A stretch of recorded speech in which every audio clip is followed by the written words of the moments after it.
This is Democracy Now!, democracynow.org, The Quarantine Report. I'm Amy Goodman here in New York City, one of the epicenters of the pandemic, joined by my co-host Nermeen Sheikh, who is staying at home to help stop community spread. Hi, Nermeen. Good morning, Amy, and welcome to our listeners and viewers around the country and around the world.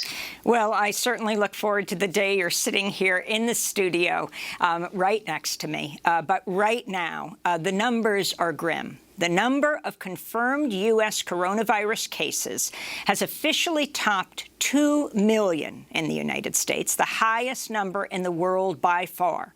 But public health officials say the true number of infections is certain to be many times greater. Officially, the U.S. death toll is nearing 113,000, but that number is expected to be way higher as well. This comes as President Trump has announced plans to hold campaign rallies in several states that are battling new surges of infections, including Florida, Texas, North Carolina, and Arizona, which saw cases rise from nearly 200 a day last month to more than 1,400 a day this week. On Tuesday, the country's top infectious disease expert, Dr. Anthony Fauci, called the coronavirus his worst nightmare. Now we have something that indeed turned out to be my worst nightmare, something that's highly transmissible in a period, if you just think about it, in a period of 4 months, it has devastated the world, and it isn't over yet. This comes as Vice President Mike Pence tweeted, then deleted, a photo of himself on Wednesday, greeting scores of Trump 2020 campaign staffers, all of whom were packed tightly together indoors, wearing no masks, in contravention of CDC guidelines to stop the spread of the coronavirus. Well, for more, we're going directly to Dr. Craig Spencer, Director of Global Health and Emergency Medicine at Columbia University Medical Center. His recent piece in the Washington Post is headlined, "The Strange New Quiet in New York Emergency Rooms." Dr. Spencer, welcome back to Democracy Now! It's great to have you with us, though this day is a very painful one. Cases in the United States have just topped 2 million, though that number is expected to be far higher, with the number of deaths at well over 113,000, we believe. Harvard University predicting that that number could almost double by the end of September. Dr. Craig Spencer, your thoughts on the reopening of this country and what these numbers mean? It's a really good question. So when you think about those numbers, remember that very early on in March, in April, when I was seeing this huge surge in New York City emergency departments, we weren't testing. We were testing people that were only being admitted to the hospital. So we were knowingly sending home all across the epicenter people that were undoubtedly infected with coronavirus that are not included in that case total. So you're right, the likely number is much, much higher, maybe 5-10 times higher than that. In addition, we know that that's true for the death count as well. This has become this political flashpoint talking about how many people have died. We know that it's an incredible and incalculable toll, over 100,000. Within the next few days, we'll have more people that have died from COVID than died during World War I here in the United States. So that's absolutely incredible. We know that also, just because New York City was bad, other places across the country might not get as bad, but that doesn't mean that they're not bad. So we had this huge surge, a bunch of deaths in New York City, over 200,000 cases, tens of thousands of deaths. What we're seeing now is we're seeing this virus continue to roll across this country, causing these localized outbreaks. And this is, I think, going to be our reality until we take this serious, until we actually take the actions necessary to stop this virus from spreading. Opening up, like we've seen in Arizona and many other places, is exactly counter to what we need to be doing to keep this virus under control. So yeah, I worry that what we've seen so far is an undercount, and what we're seeing now is really just the beginning of another wave of infection spreading across the country. Well, Dr. Spencer, I want to ask, it's not just in the U.S. That cases have hit this dreadful milestone.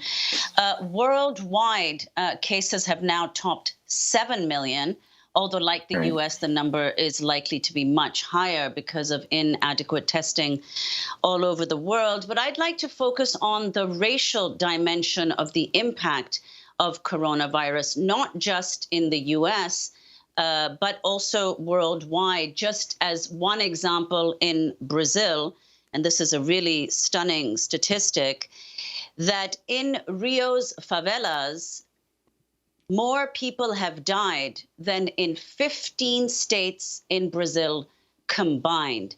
So could you talk about this both in the context of the U.S. and explain whether that is still the case and what you expect in terms of this racial differential, how it will play out as this virus spreads?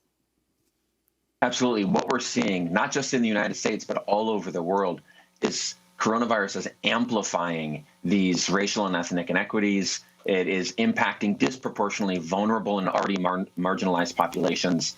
Starting here in the U.S., if you think about the fact in New York City, the likelihood of dying from coronavirus was double if you were Black or African American or Latino Hispanic, double than what it was for white or Asian New Yorkers. So we already know that this disproportionate impact on already marginalized and vulnerable communities exists here in the United States, in the financial capital of the world.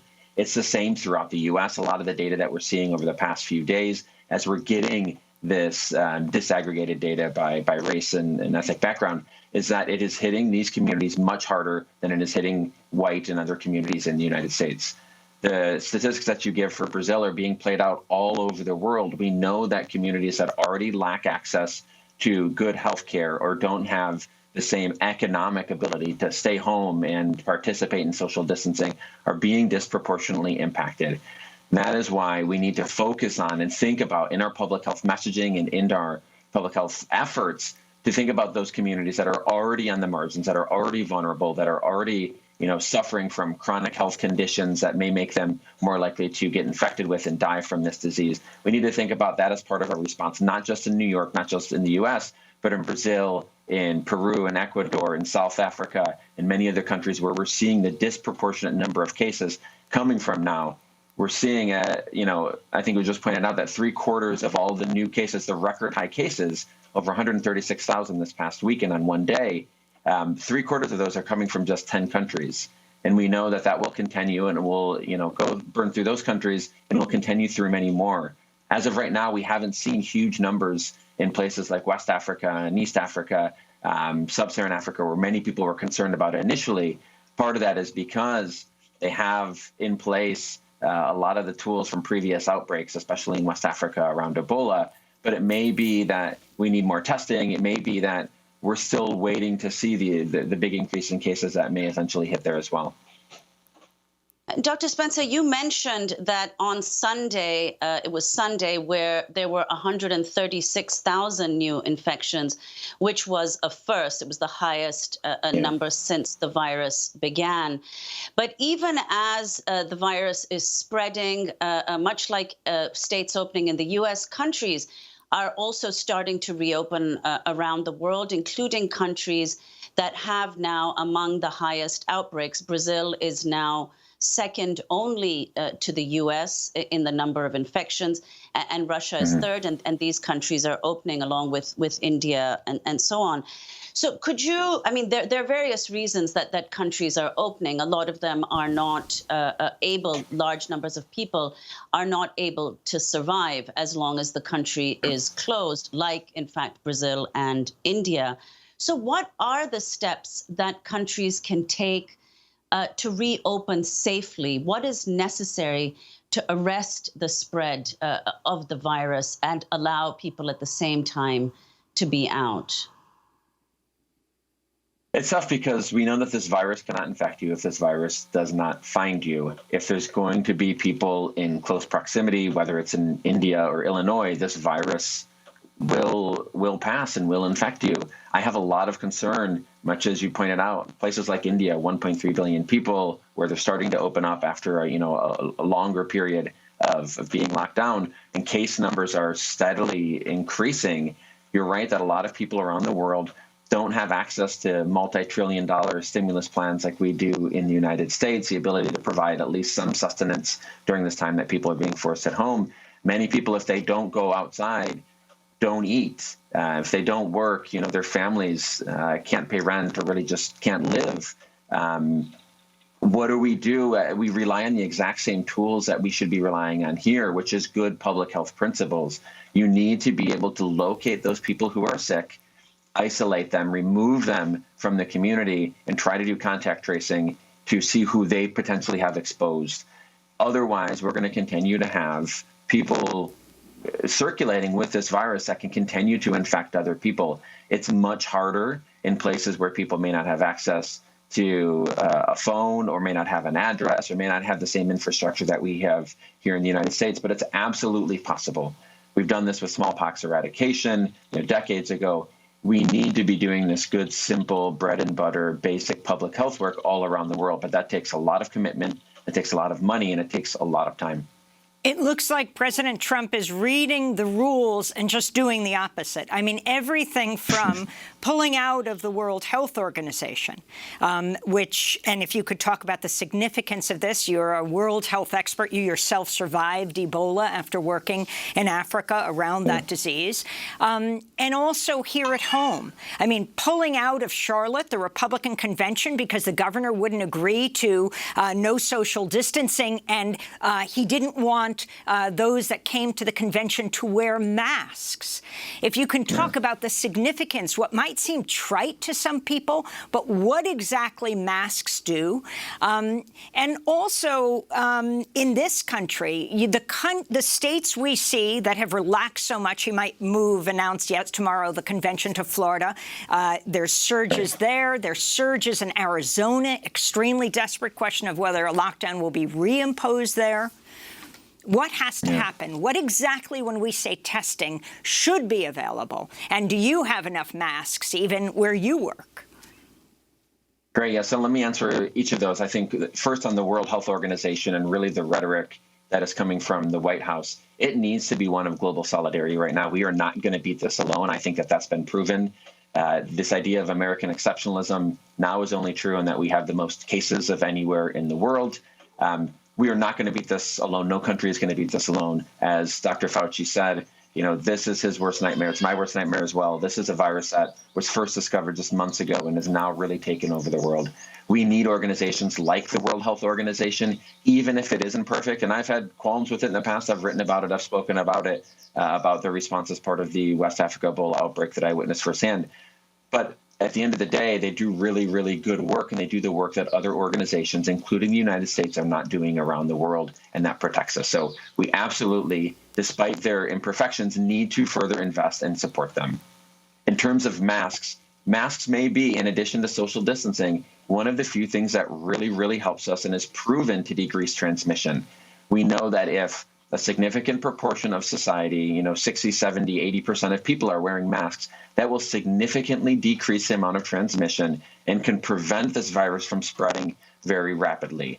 Everyone should be wearing masks. I think in the United States right now, we should consider the whole country as a hot zone, and the risk of transmission being very high, regardless of whether you're in New York or North Dakota. People should be wearing a mask when they're going outside and when they're interacting with others that they generally don't interact with. We know the science is good.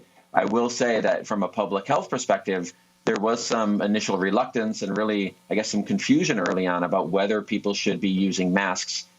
We didn't have a lot of the science to know whether it would help. We do now, and thankfully we're changing our recommendations. We also were concerned about the availability of masks early on. As you mentioned, there was questions around availability of personal protective equipment, whether we had enough in hospitals to provide care while keeping providers safe. It's better now, but there are still a lot of people who are saying that they're reusing masks, that we still need more personal protective equipment. So for the moment, and for everyone the should be protests wearing a mask. outside?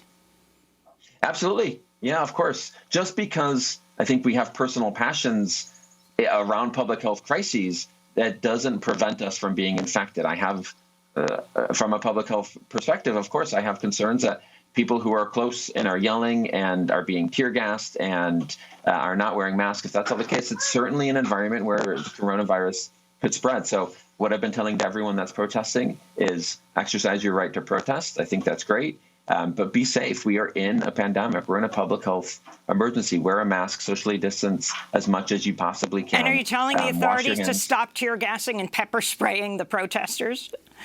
One, it's illegal. You should definitely stop tear gassing. We know that what happens when people get tear gassed is they cough, and it increases the secretions, which increases the risk and increases the transmissibility of this virus.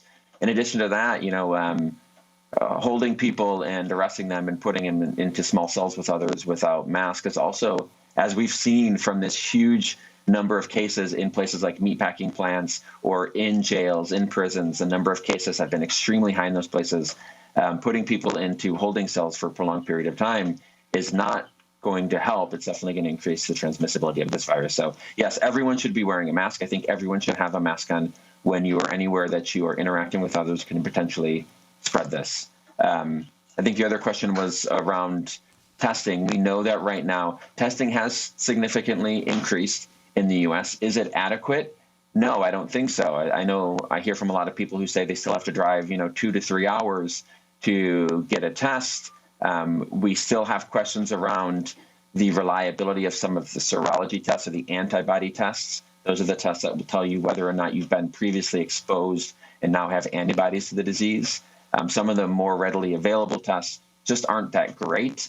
And so we can't use them yet to make really widespread decisions on who might have antibodies, who might have protection, and who can, maybe more safely go back into society without the fear of being infected.